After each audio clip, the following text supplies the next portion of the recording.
into horror stories after horror stories about what these parents have to go through in dealing with the staff.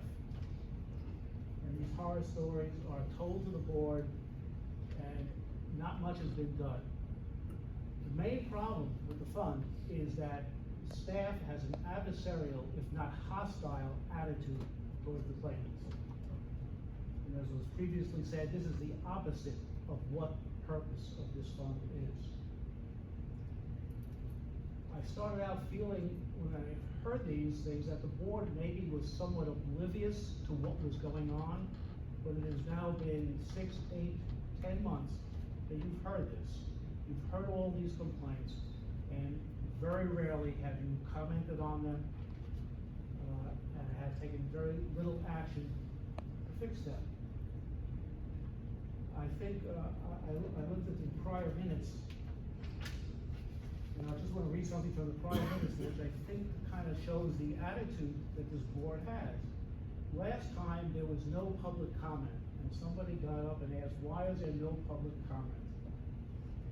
And the answer was that the law, that the board need only state whether the public comment will be received. No reason needs to be given for the decision not to receive public comment during a meeting according to FOIA. That is correct. So is the board only here to do the minimum required by the law, or is the board here to serve the claimants? Is the board here to take our side? I'm going to repeat something I've said many times before, but I see we have new board members here. I'm glad to hear that Mr. Raines' name was mentioned previously, and that there was a hope that the deficit caused by such actions is not going to happen again. Well, I don't know that it's not going to happen again.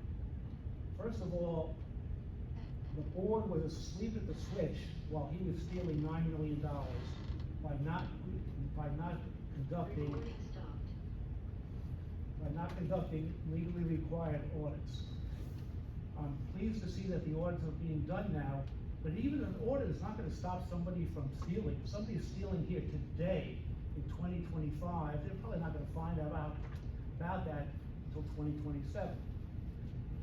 Mr. Raines took $9 million, very little of that was ever recovered. The other thing that the board can do is to put a line item. I think what a joke was made is we can't put a line item